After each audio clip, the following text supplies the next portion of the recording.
Well, hello, friends, and happy Friday. It is wonderful to be here with you. Welcome to today's live level up conversation. Whether you're joining me live or on replay, thanks so much for making the time. Let's get started. Welcome to Level Up with Winnie Sun.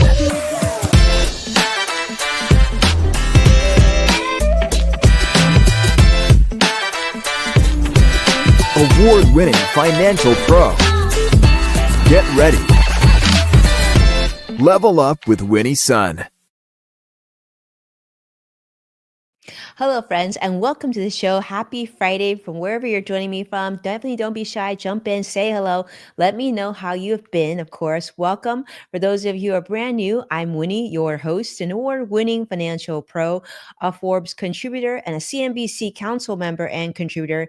And we are, in fact, streaming here live on many different social media platforms. So definitely jump in, say hello, introduce yourself. It's great to have you here with us.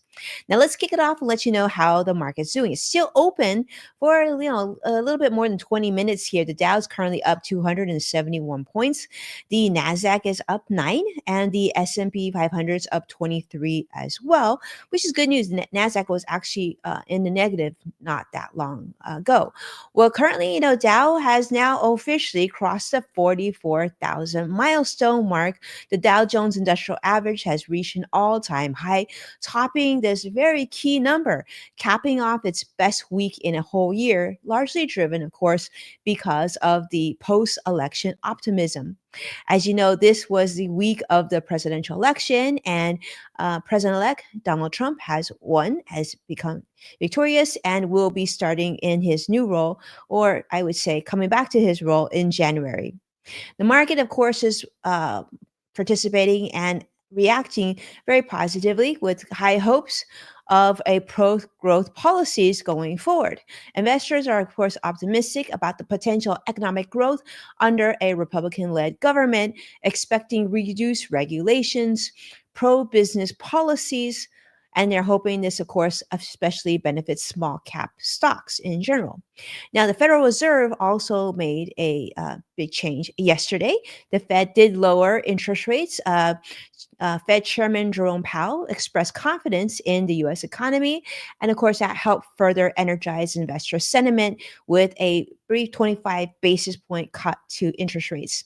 Now, NASDAQ, of course, today was under a little bit of pressure from its chip and media industries or stocks, and the Dow and S&P though continue to reach record highs. Now, it is important to also note that Barclays has come out on CNBC forecasting. This is reported on CNBC, forecasting that inflation could potentially increase due to potential tariffs that have been talked about. Barclays has adjusted its economic projections, expecting higher inflation here in the United States from possible new tariffs on imports under the new administration, which would then possibly impact GDP growth and job gains in the year 2025 and beyond. But nonetheless, the University of Michigan has talked about consumer confidence has continued to rise. In fact, the sentiment index has risen to 73 in November, surpassing expectations and actually reaching its highest level since April. So that's good news. People are feeling a little bit better. And I want to say a big welcome to Joshua. I see CrossX Fighter joining us on YouTube Live. Thank you so much for making the time. I hope that you've had a good week. And I see Sadiq joining us on YouTube Live. And thank you so much for your comment on Twitter, now known as X as well. Thank you so much for getting in there.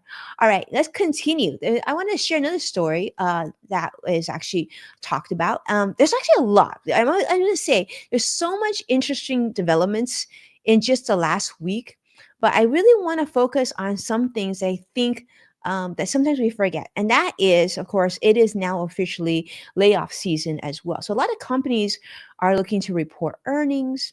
They're looking to see how they've done. They have shareholders to report to, right? And to justify paychecks and whatnot too. And that also means a lot of companies are actually laying off. And one of those companies is Nissan. Nissan has just announced that they're going to be slashing 9,000 jobs and cuts.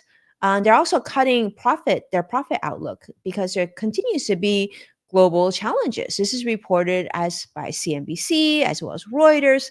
Sam Meredith is reporting that yeah, global production is going to be reduced by 20% as part of their major restructuring plan, which are hoping to improve efficiency and profitability as well. Now, this is just the beginning. As you know, many companies continue to talk about having to lay off employees. So if you're worried, this is definitely a time to maybe talk to your employer, find out if there's any rumors happening, and just to make sure that you're in a good place so you're not caught unexpected. Now, if you do find yourself being laid off, there are a lot of resources out there. So definitely, make sure to pay attention and just find out what your benefits are. Now, let's continue on because there's a lot that's happening in the world of AI. And I'm actually excited because there's quite a bit of developments. And one of the stories is talking about a platform called Jarvis. Yes. Well, Google has accidentally leaked the news about Jarvis. And what is Jarvis? This is being shared on Mashable and talking about this, an AI browser tool. So, Google accidentally released an internal preview of its AI powered browsing assistant codenamed Jarvis on the Chrome Web Store. So this extension actually was briefly downloadable. I don't know, I missed it. Maybe you got it, but now it's inactive due to access restrictions and it was then soon taken down. Now Jarvis is actually designed to browse the web on behalf of you with potential features such as shopping and booking flights and other automated tasks. In fact, the tool is designed to function almost like your virtual assistant for internet navigation. Now, I don't know about you, but I don't mind navigating the internet myself. I kind of like that, but I'm not sure. Maybe I'll like it better when it does it for me. The public launch of this new tool is anticipated next month in December. Google is set to officially unveil Jarvis, and this is likely to be alongside this next generation Gemini language model, which they say will further enhance the assistant's performance. Now, competitors such as Anthropic and OpenAI, of course, they're also working on their own AI agents. They're not going to sit and just wait. These other agents are, they're saying, capable of performing tasks all by themselves as well. OpenAI's ChatGPT, for example, is expected to roll out capabilities allowing it to initiate messaging and even manage more complex tasks for you in 2025. Now, just to give you an idea, this leak actually confirms Google's commitment to developing more AI tools to make our lives a little bit better. And of course, this is part of a broader tech trend towards total automation of digital assistants designed to simplify our online interactions for all of us that use these tools. So let me know how you feel like. Do you feel like you want these sort of tools built into your browser that can just you searching for you? I mean, I can see that would be good. Like, let's say you're looking for flights, which like I'm doing right now, instead of having to open multiple windows and go to different websites, like AI would just start to search the flights for me. I can see that being a positive, but does it know my preferences? Like, does it know that I like to book things with points and miles versus with cash? And then certain airports a little bit easier for me to get in and out of. I don't know, but I'm guessing it's going to learn that things. Speaking of all things AI, let's continue on to our next story because OpenAI also has a vision for these AI agents, and this is shared by the MIT Technology Review. OpenAI has introduced now Chat GPT search, no surprise there, which enables a chatbot to retrieve current online information. Now, this new feature supports the development of AI agents that can now perform a little bit more complex tasks.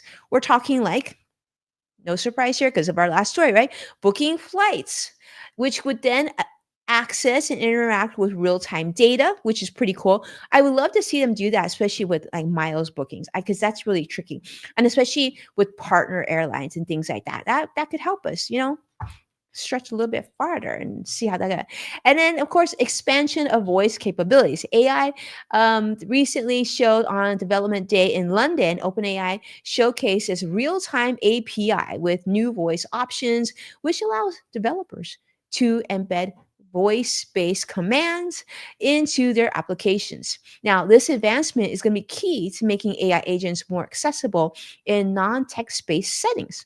So Yeah, first AI, now AI agents doing things like that, we don't want to do. And then really going towards that direction of having a full blown personal assistant managing tasks like organizing schedules and writing reports and using tools all by themselves to complete daily responsibilities. Well, we've always talked about the importance in wanting to clone ourselves. Maybe this is going to that direction. Let me know what you think in comments because I'd like to hear how you feel about what are some things that you would love for AI to do? What are some things that you're like hands off? Don't want you to touch it. I will say this: I've met a lot of business owners, and I talked to a lot of business owners. I feel like one area that they don't seem like they want to have hands off completely is their bookkeeping and record keeping or like their tax information. They still like having that human look over it. But then tax professionals I think would love this tool, so maybe a combination of the tool, right? It does seem like that's sort of like AI is going right now. You're seeing a lot of that combination of AI tool slash still having a human do a little bit of fine tuning or cleaning up, if you will. All right, let's continue on because I want to talk about more in the AI space, but this is with a new company, a different story. And this is shared on CNET this week, talking about Apple. That's right. So, Apple, we're talking email, we're talking text, we're talking article summaries, and Apple Intelligence now lets iPhone users quickly summarize lengthy emails, messages, web content with just a single tap. Yep. So, notifications and messages in the Mail app or Safari's reader mode can actually help you now display concise summaries. This is the goal of this is to help save you time and to reduce information overload. Now, I will say this could be really cool. You know how sometimes you get an email, maybe it's spam and it just goes on and on and on. And you really don't have time to read the entire email. You just want to get to the point. Well, with one tap, you might be able to do that pretty soon. So, enhanced Siri interaction is now allowing visual design, which has now been upgraded, displaying a sort of a colorful edge glow. And now Siri handles things like interruptions or misspoken commands much more smoothly. And that's also going to be better at listening for follow-up questions.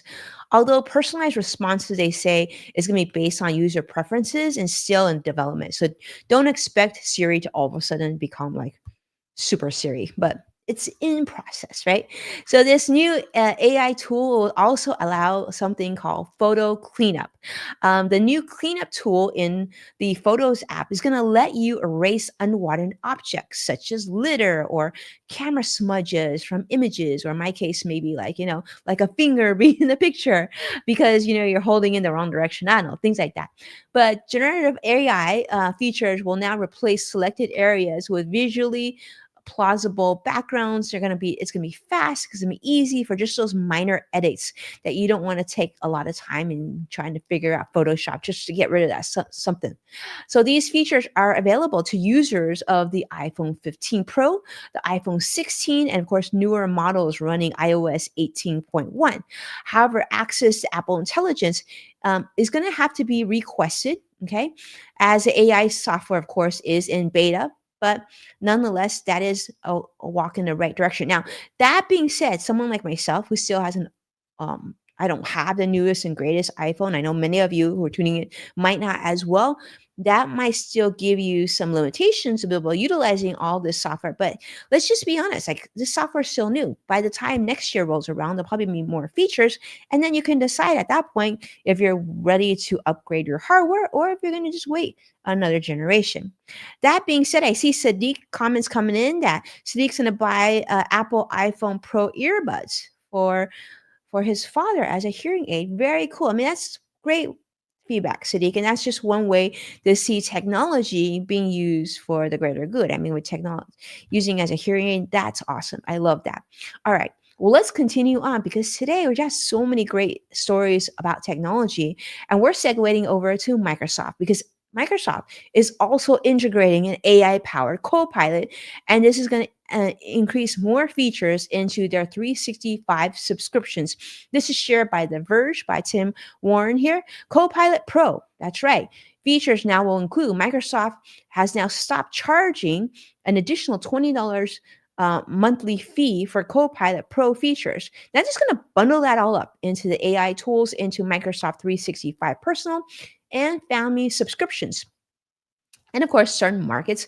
Now, this is going to include places like Australia and New Zealand, but they're going to expand the app integration. Subscribers can use Copilot in core Microsoft 365 apps, such as Excel, such as Word, such as PowerPoint, as well as a newly designed app, Microsoft Designer app. So, AI credits will also now support Paint, Photos, Notepad as well for Windows. But with expanded AI features, Microsoft is also raising subscription prices in selected trial markets. No surprise there.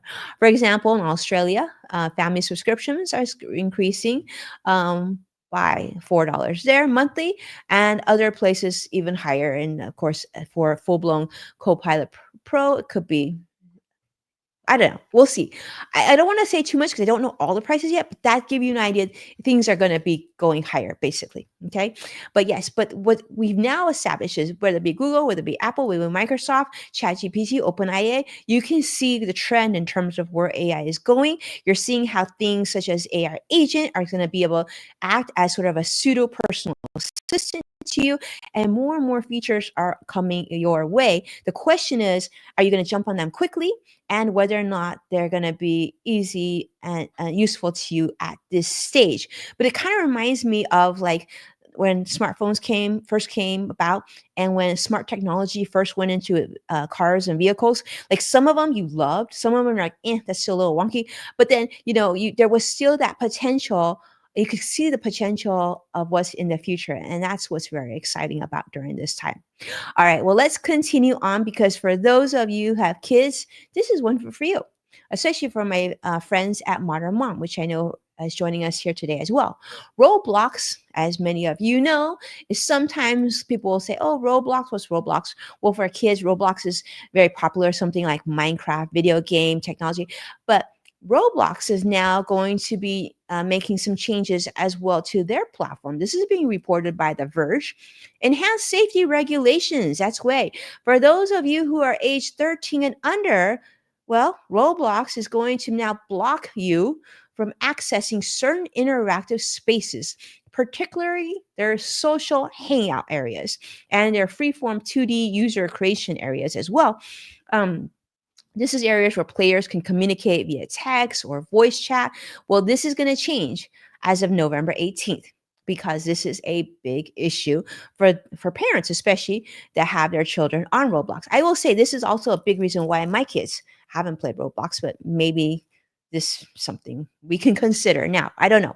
But basically, they're talking about stricter content rating requirements. And starting December 3rd, Roblox is going to prevent under 13 users from accessing unrated experiences as well. Developers who wish to allow younger players are going to have to complete a questionnaire just to ensure that they're in compliance with Roblox's age appropriate ratings. Everything, for ages 9 or up are also going to have enforcement beginning in 2025. Now, this move follows significant reports, including a Bloomberg investigation, which highlights that the Roblox platform allegedly had deep child safety issues. Roblox has faced a lot of criticism from parents and regulatory agencies and people who are just concerned about children having inadequate protections against child exploitation. Roblox's spokesperson has noted that the company has implemented now over 30 different safety improvements this year, but that more are definitely on the way. And also, they want to enhance transparency and to make sure that we understand where they're coming from, what they're implementing, and that safety innovations are definitely a priority. And they want to make sure they protect our community of young users. So, that being said, in October, Roblox did announce new account management features to help parents oversee their children's activities as well. So, that I think that's going into the right direction, right? I think we could agree on that.